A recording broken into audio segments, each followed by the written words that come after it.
আজকের এক্সপেরিমেন্ট হচ্ছে assessment of colour fastness to হচ্ছে wash of given colour sample. এটাকে কী করা লাগবে? ফার্স্টে হচ্ছে আমাদের হচ্ছে স্যাম্পল ওয়েটটা মাইপা নিয়েছিলাম, ওটা হচ্ছে কত 1.45, ঠিক আছে। এমএল রেশিও হচ্ছে 1:50। এইগুলো হচ্ছে কি, তো আমরা লিকারটা মাইপা নিলাম, আর এটা হচ্ছে আমরা কি লিকার ওয়াইজ হচ্ছে কি সোপ নিলাম। সোপ আমাদের কত ছিল জানি 5 গ্রাম পার লিটার। আর ইয়া কত, ও আচ্ছা এটাই। আর টেম্পারেচার হচ্ছে 50°C। ফার্স্টে পানি মাইপা নিলাম, আর এটা সোপ আনলাম। দে দাও, এবার পানিটা দিলাম, ওটা ওদের মুখে ফিকা মেরে দাও। সব ডাল এলো সুপাকে ঢালে পুরাটা ডাল গোরা দুধ ফেব্রিক ঢুকেছে দুইটাই দিয়ে দে। আমরা ফ্যাব্রিকটা কিন্তু ইয়ার সাথে সেলাই করে নিচ্ছি, ঠিক আছে।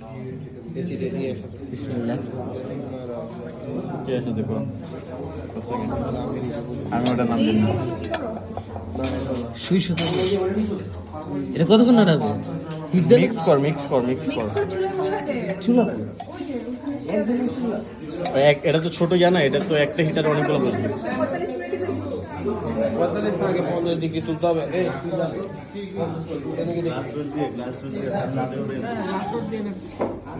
ফাঁকা আছে লাগবে। ওই তোরা কয়জন ইয়া করতেছিস?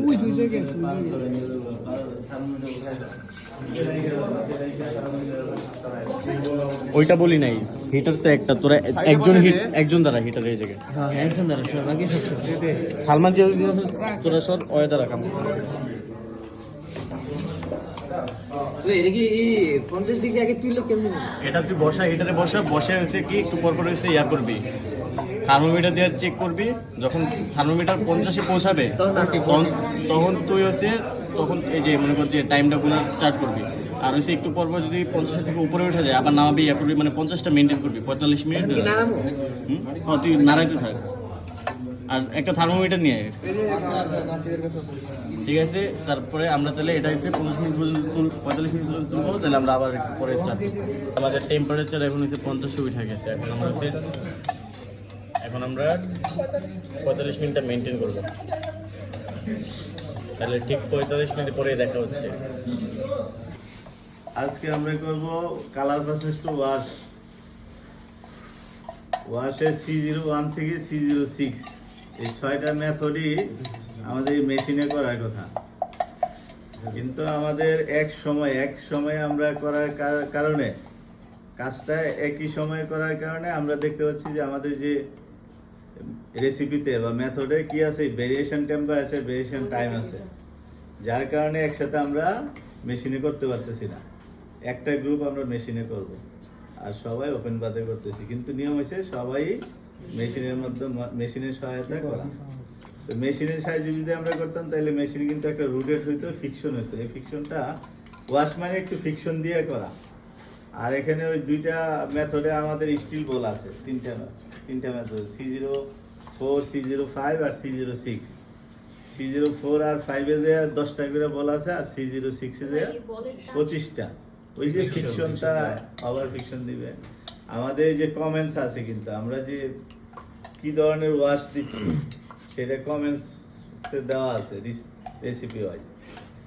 তো এটা ফিকশনের এগেইনস্টে তার কমেন্টসটা করা হয়েছে যে কি ধরনের ওয়াশটা হচ্ছে, এটার ক্যারেক্টারটা কি।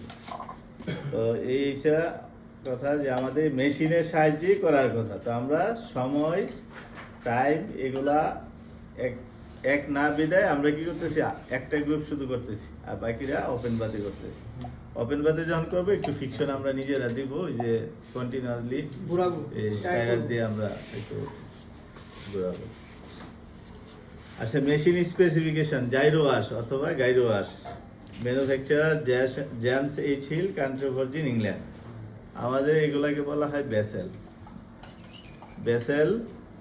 বেসেলের মধ্যে আমরা যদি খেয়াল করি, এই যে একই টিফিন ক্যারিয়ার বক্স যেমন খোলা যায়, সেই আমাদের এইভাবে লক করা দেওয়ার সিস্টেম, আটকে দিলাম, ওপেন, আবার এইটা প্রেস করলে ওপেন হয়ে যাবে। তারপরে আমাদের এই যে বেসেলের মধ্যে আমরা যদি খেয়াল করি, এই যে দিয়ে দিছি এখানে আমাদের মেথড কিন্তু সবাই সবটা জানা থাকতে হবে। আজকে যেটা করতেছি যে এটাই পড়বে না, লটারির মাধ্যমে হবে, সবগুলা মেথডই আমাদের মাথায় রাখতে হবে। তো ওই অনুযায়ী আমরা করবো একবার সহজেই, C01 থেকে C06 সিকোয়েন্স অনুযায়ী যে আমরা খেয়াল করি দেখবো যে সহজেই হয়। তা আমরা এই যে এই মেথড অনুযায়ী নিছি, আমাদের এটাকে বলছি আমরা বেসেল। আমাদের মেশিন ক্যাপাসিটি হচ্ছে 4টা, একসাথে 4টা বেসেল বসাই দিয়ে আমরা কাজ করতে পারবো। স্যাম্পল আমি 4টা নিয়ে কাজ করতে পারবো। এটা 8টা হয়, 16টা হয়, 32টা হয়। তা আমাদের ক্যাপাসিটি হচ্ছে 4টা। তারপরে বেসেলের মধ্যে আমাদের যে সর্বোচ্চ লিকার কতটুকু আটে সেটা হচ্ছে 500 সিসি পর্যন্ত নিয়ে করা যাবে। সর্বোচ্চ ক্যাপাসিটি হচ্ছে 500 ml। আর আমাদের এটা হচ্ছে, আমরা যদি একটু ওপেন করি আমরা দেখবো আমাদের এটা হচ্ছে ওয়াটার বাথ। এই যে একটা লিড আছে, লিডটা ধরে আমি যদি সাপোর্ট দিয়ে উঠাই যদি ফেলি তাহলে আমরা দেখবো আমাদের ভিতরে লিকুইড দেওয়া আছে ওয়াটার।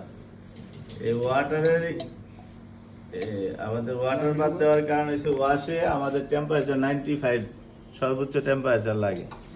তো সেই জন্য আমাদের আমরা জানি ওয়াটারের টেম্পারেচার 100-র উপরে ওঠে না।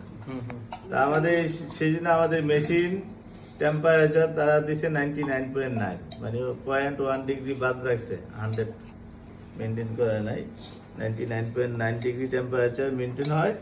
আর এখানে আমরা লিকুইডটা কতটুকু রাখবো, মানে ওয়াটারটা কতটুকু রাখবো, ওয়াটার একটা লেভেল দেওয়া আছে, ফিল লেভেল দেওয়া আছে যে এই পর্যন্ত আমরা পানিটাকে দিব মেশিনে। আর এটা আমরা এই যে আটকানোর জন্য এখানে হোল্ডার বা চেম্বার দেওয়া আছে, যে বাসা বাড়িতে যেরকম বসাবো বাল্ব এভাবে ঘোরাবো। হ্যাঁ, আবার একটু প্রেস দিয়ে এন্টি ক্লকওয়াইজ ঘুরাইলে খুলে যাবে। লক হইতে আমি এই যে বসাইলাম, ক্লকওয়াইজ ঘুরাইলে আটকে যাবে, লক হয়ে গেল। আমাদের যে এত স্যাম্পল একটা বসাই দিলাম। তারপরে এখন আসি সামনে, আমরা যদি খেয়াল করি আমাদের মেশিনে টোটাল একটা পাওয়ার অফ সুইচ আছে। এই যে টোটাল পাওয়ার অফ হয়ে গেল। হ্যাঁ, এই টোটাল পাওয়ার অফ হয়ে গেল, এটাকে আমি ক্লকওয়াইজ ঘুরাইলে আবার ওপেন, মানে রান হবে, অ্যাক্টিভ হবে। এখন আমরা খেয়াল করতেছি আমাদের যে হিটার অফ অন, এখন অফ মোডে চলে গেছে। আমরা যখন প্রেস করব অন হবে, অন হইলে কি হবে, লাইট জ্বলবে। তারপরে এইদিকে আমরা যদি খেয়াল করতেছি একটা লাইট জ্বলতেছে, এটা হচ্ছে রোটার স্টপ লাইটটা জ্বলতেছে। এখন রোটেটটা বন্ধ আছে। আমরা যখন এটাকে রোটারটা যখন স্টার্ট দিয়ে দিব তখন রোটার স্টার্টের বাটনটা, গ্রিন বাটনটা লাইট জ্বলবে, অ্যাক্টিভ হবে। আর এটা হচ্ছে আমার স্টপ বাটন, স্টপ করে দিলাম। আর এটা হচ্ছে আমাদের টেম্পারেচার 42 টেম্পারেচার আছে। এখন আমরা 60 ডিগ্রি টেম্পারেচার, যেহেতু এই মেথডে আমরা করব, আমাদের টেম্পারেচার সেট করার নিয়ম হচ্ছে প্রোগ্রামে আমরা প্রেস করব, আপ এবং ডাউন দুইটা বাটন দেওয়া আছে। আমার যত দরকার 95 হলে 95 আমরা নিয়ে যাব, ঠিক আছে। তো 60-তে আছে, 60-তে আমরা রাখলাম। আপ এবং ডাউন যে বাটন আছে এর বাটন দিয়ে আমরা এটাকে মেনটেন করব। আর এটা হচ্ছে আমাদের হিট, হ্যাঁ, মানে টেম্পারেচারটা আমরা কত রাখবো আমার মেথড ওয়াইজ আমরা সেট করে দিব। আর এটা হচ্ছে টাইমে আমরা যদি খেয়াল করি একটু সূক্ষ্মভাবে, এখানে মিনিট, এ পাশে আওয়ার। হ্যাঁ, যত মিনিট দরকার সেই মিনিট অনুযায়ী আমরা এখানে সেট করে দিব। তো এই টাইমারটা একটু সমস্যা। টাইমার আজকে 2 দিন যাওয়ার আমাদের হিটিংয়ের সমস্যা হচ্ছে, হিটটা মানে একবারে স্লোভাবে উঠতেছে। যত ডিগ্রি সেলসিয়াসে ওঠার কথা সেভাবে উঠতেছে না। তো এই না, ওই যে গত বৃহস্পতিবারে আমরা 95 ডিগ্রি টেম্পারেচার যেটা সেটা দিছিলাম। তারপরে রবিবার আইসা দেখি আর এটা টেম্পারেচারটা ওইভাবে উঠতেছে না। বলা হয়েছে ঠিক হয়ে যাবে, বলা হয়েছে ইঞ্জিনিয়ার আসবে।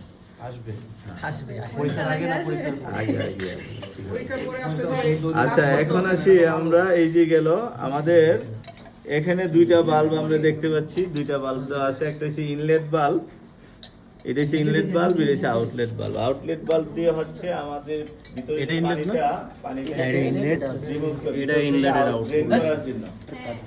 এটা ইনলেট না, ইনলেট। আর এটা হচ্ছে আউটলেট।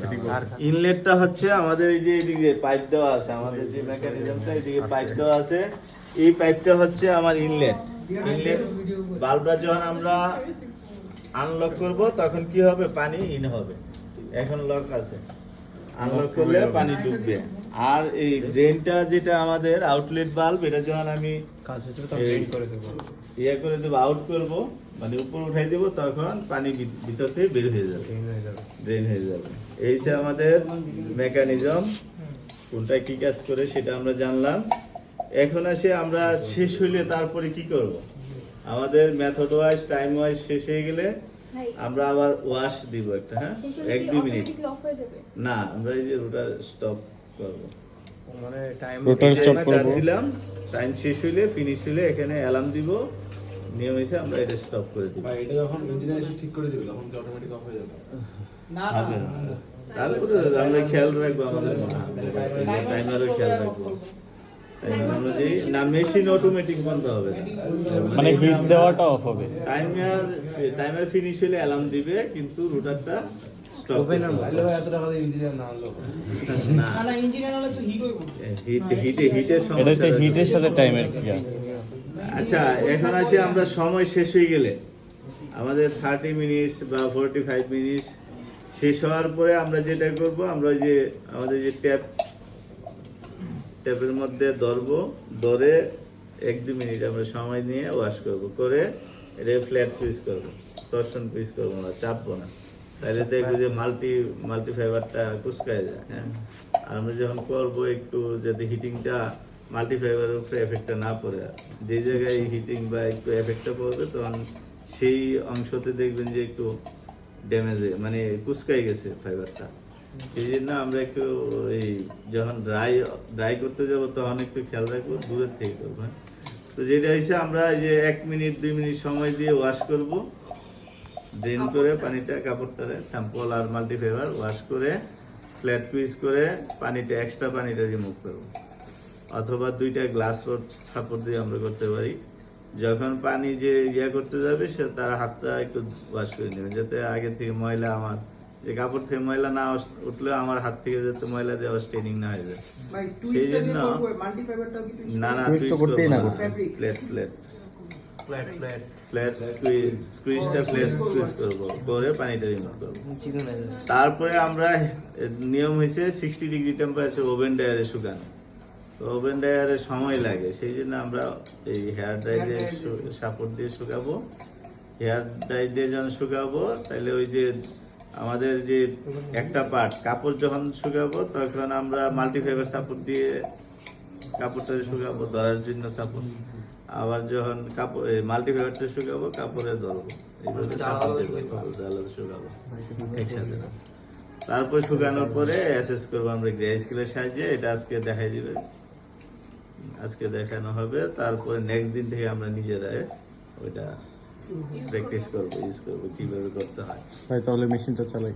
তা এই হচ্ছে আমাদের কাজ। আমরা এখন যারা মেশিনে করব তারা মেশিন রান করে দিলাম, হ্যাঁ।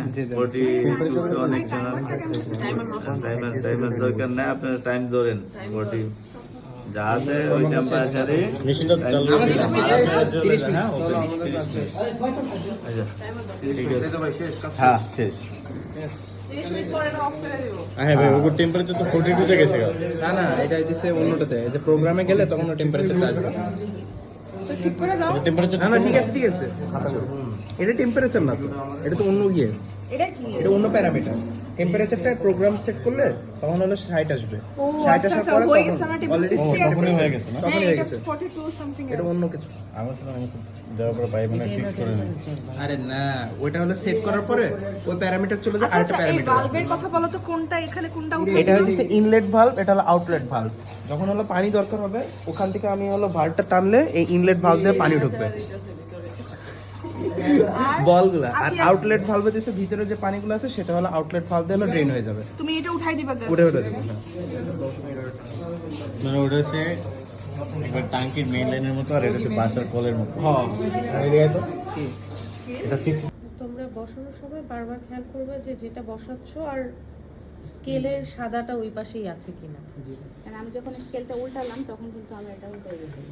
আচ্ছা এখন আছি 5 থেকে, যদিও 5 থেকে এখানে ময়লা হয়ে গেছে, বাট এখানে তো চেঞ্জ আছে, নো স্টেনিং এমন তো হয়নি। সো 5 হবে না, 4/5 নো, তারপরে চলে যাই 4 নো, এরপরে চলে আসি 3/4, কিছুটা এখনো লাগতেছে না এখানে, কিন্তু দেখো কালার পুরোটাই চেঞ্জ হবে না, বেশ ভালোই চেঞ্জ। আচ্ছা 3, এটা কিছুটা মনে হচ্ছে। তাই না? সো আমি আবার কি করে সুন্দর করে উল্টাই, 3 এর পরে কোনটা দেখবো আমরা, 2/3 দেখবো। এটা আবার একটু বেশি চেঞ্জ কিন্তু, হ্যাঁ 3 এর চেঞ্জটা দেখো, আমি আবার এদিকে উঠাই 3, 3/4 না,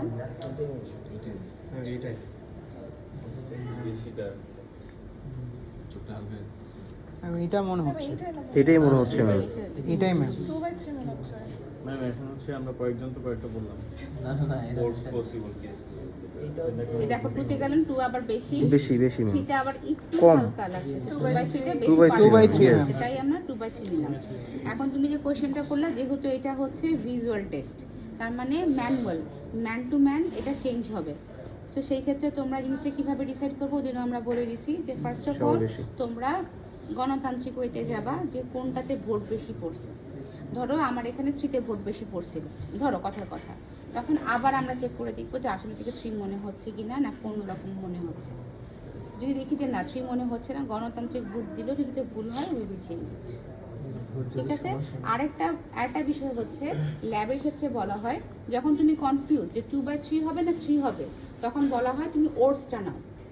কারণ ওটসটা নিলে হবে কি, যদি বায়ার টেস্ট করে 3 পায়, তাহলে ও দেখবে যে তোমারটা আর একটু ওটস রেজাল্ট আসে, তার মানে তুমি আরও স্ট্রিক্টলি প্রোটোকলগুলোকে ফলো করছো। আর যদি তোমার 3 আসে, আর ধরো বায়ার 3 না পেয়ে 3/4 পায়, সরি 2/3 পেলো, তখন বলবো তুমি ঠিক মতো টেস্ট করো, ঠিক মতো কাজ করিনি। বুঝতে পারছো? সো যখন বেশি কনফিউশন হবে তখন বেটার টু টেক দ্য ওটসটা। সবসময় এটা করবা না যে একদম বেশি ভুল হয়ে গেল, ওটস নিতে বলছে ম্যাডাম নিয়ে নিই, এই কাজটা করতে চাই না। আচ্ছা আমরা ব্লিচ কটন দেখলাম, ভালো একটা চেঞ্জ ছিল। এখন আমরা এটাতে নিই কোন ফাইবারটা আমাদের, এই যেটা পলিয়েস্টার, আমরা পলিয়েস্টারটা দেখি। পলিয়েস্টার একটু খেয়াল করে দেখো, স্টেনিংটা কিন্তু আনইভেন, ইভেন না, কিন্তু এক এক জায়গায় এক এক রকম। আমি এই জন্য এটাকে জাস্ট একটু ঘুরাই নিচ্ছি, কেন, কারণ এখান থেকে একটু বেশি ইভেন হওয়া স্টার্ট করছে। সো আমি হচ্ছে পলিয়েস্টারটাকে পাশাপাশি রাখলাম, জাস্ট পলিয়েস্টার পাশাপাশি আছে এখানে যেরকমই থাকুক না কেন, কারণ আমার এটা আনইভেন ছিল, এখানে আমার অ্যাসেস করতে অসুবিধা হচ্ছিল, তাই জন্য আমি পলিয়েস্টারটাকে ওর পাশেই নিয়ে আসলাম, কিন্তু মাল্টিভাবে কিন্তু ঘুরাই দিয়েছি জাস্ট ইভেনটাকে পাশাপাশি রাখার জন্য। মানে পলিস্টার দুইটা পাশাপাশি আছে। হ্যাঁ, কারণ আমার এই পাশটা আনইভেন ছিল, আমার এখানে অ্যাক্সেস করতে প্রবলেম হতে পারতো, এই জন্য আমি এটাকে জাস্ট পলিসটাকে পাশাপাশি রাখার জন্য ঘুরাই দিলাম। এটা কিন্তু মাথায় রাখতে হবে যে তুমি জিনিসটা করছো, খালি এটা কিন্তু সবসময় হবে না। যখন তোমার মনে হবে আমার এই পাশটা একটু প্রবলেমেটিক লাগতেছে, বাট এই পাশটা একটু ইভেন আছে, তখন আমি এরকম করে একটু চেঞ্জ করে অ্যাডজাস্ট করে নিব। আচ্ছা পলিস্টারের চেঞ্জটা আমরা দেখি। 5 যে হবে এটা আমরা বুঝতেই পারছি, তো 4/5 থেকে স্টার্ট করি। নো, 4 নো, 3/4 মনে হচ্ছে, তাহলে আমরা 3টা দেখি, 3 আবার বেশি, তাহলে 3ও না আবার 4ও না, তার মানে কত আমার 3/4। ঠিক আছে, এখন আমরা এটা পাশাপাশি রাখি, বাকিটা অ্যাসেস করবা। এখন আসি ল্যাব রিপোর্টে কিভাবে লিখবো আমরা। ল্যাব রিপোর্টের ফরম্যাট আমি দিয়ে দিচ্ছি, ওখানে দেখবা স্যাম্পল অ্যাটাচমেন্ট করার জায়গা আছে, গ্রুপে একজন লাগাবা, বাকি সবাই করবা কি, যে অ্যাটাচ করছে তার আইডিটা ওখানে উল্লেখ করে দিবা যে this sample has been attach on ID এত। আমরা খুলে দেখে নিব ওর কিরকম চেঞ্জেস আসে। এখন মাল্টি ফাইবার অ্যাটাচ করার সময় তোমরা মেন প্রবলেমটা করো, কখনো কেউ ডাইঅ্যাসিডের থেকে উলের দিকে লাগায়, কখনো কেউ উল থেকে ডাইঅ্যাসিডের দিকে, কারণ তোমরা নিজেরাই কনফিউজ থাকো, একদিক দিয়ে লাগাই দেবো। সো অ্যাটাচ যখন করবা, এই কনফিউশনটা ভুল যাতে না হয়, এটার জন্য কি করবা, তোমরা হচ্ছে একটা কোড ওয়ার্ড ইউজ করো। উলের জন্য W লিখলাম, ব্লিচ কটনে BC লিখলাম, ডাইঅ্যাসিড দিয়ে দিলা, পলিয়েস্টারে PE, পলিঅ্যামাইডে PA, অ্যাক্রিলিকে AC। তার মানে তুমি যদি এখন আমাকে সিরিয়াল ব্রেক করে অপোজিট সাইডেও লাগাও, আই নো দ্যাট তুমি কোন সিরিয়ালটা ফলো করতেছো বা তোমার কোন ফাইবারটা কোনটা। না কোড ওয়ার্ডটা কি এই যে ফ্যাব্রিকে লিখে? হ্যাঁ, মানে তোমার না না না না খাতায় খাতায় ওটা নিচে বুঝতে পেরেছি। ধরো এটা না, এখান থেকে এটা উল না, যে উল অ্যাক্রাইলিক লিখলা, পিই লিখলা, পিএ লিখলা, ব্লিচ কটন লিখলা, তারপরে হচ্ছে ডাইঅ্যাসিটেট লিখলা। এখন তুমি যদি জিনিসটাকে উল্টা লাগাও তাহলে তোমার লেখাটা চেঞ্জ হয়ে যাবে। তার কারণ হচ্ছে তোমরা সবসময় ডায়াসিস থেকে উলের দিকে লাগাতে পারো না, তোমরা তো অ্যাটাচমেন্টের ক্ষেত্রে জিনিসটা একটু উল্টাপাল্টা হয়ে যায়। কিন্তু পরে তো পরীক্ষার সময় তো মনে থাকবে না, কারণ এটা কিন্তু সময়ের সাথে সাথে স্টেইনিংয়ে দেখবা চেহারা চেঞ্জ হচ্ছে। তুমি আজকে ড্রাই করছো না, স্যাম্পল যেদিন অ্যাটাচ করবো ওদিন দেখবা যে আর একটু চেঞ্জ মনে হচ্ছে। এটা হওয়াটা খুবই স্বাভাবিক, হতেই পারে। এটা যেটা বললাম হ্যান্ডলিংয়ের কারণে হতে পারে, বা স্টোর যেখানে করছো এটার কারণে। তো এর জন্য এটা তোমরা লিখে দিবা। আর অ্যাসেসমেন্টে ওদিন যে আমরা একটা ল্যাঙ্গুয়েজ দেখাইছিলাম, যে টেবিলের মধ্যে নো চেঞ্জ বা নো এক্সচেঞ্জ, এক্স্যাক্টলি ওই ল্যাঙ্গুয়েজ ফলো করতে হবে। এক্সিলেন্ট, গুড, ভেরি গুড এসব লেখা যাবে। ওকে, আর কোনো কনফিউশন বা কোশ্চেন আছে অ্যাসেসমেন্ট? অফকোর্স। আর ওখানে তোমাদের যে একটা খাপ আমরা দিয়ে দিয়েছি, একটা ঘর দিয়েছি, ঘরের মধ্যে যে সাইজ করা আছে ওই সাইজের মতো করে সুন্দর করে অ্যাটাচ করে নেবা। এটাও কিন্তু একটা ফ্যাক্ট, তোমরা কিভাবে অ্যাটাচ করতেছো আমাদের নাম্বারিং এর জন্য। ওই ঘরে তো হচ্ছে ছোট আরো, তো আমরা আর একটু ছোট, হ্যাঁ, ওটা একটু রিসাইজ করে নিতে হবে। মানে একজন না করে এটা কেটে যদি আমরা তিনজন ইউজ করি, একজনের মধ্যে কি বললাম, গ্রুপে একজন অ্যাটাচ করবা আর বাকি সবাই আইডি দিয়ে দিবা। কিন্তু তাই মানে এই না যে তুমি আজকে অ্যাটাচ করছো বলে সব এক্সপেরিমেন্টে তুমি অ্যাটাচ করবা। ঘুরে ঘুরে যেই গ্রুপে চারজন, আজকে তুমি বললা, নেক্সট দিন আরেকজন করবা, সবাই মিলে ঘুরে ঘুরে অ্যাটাচমেন্টটা করবা।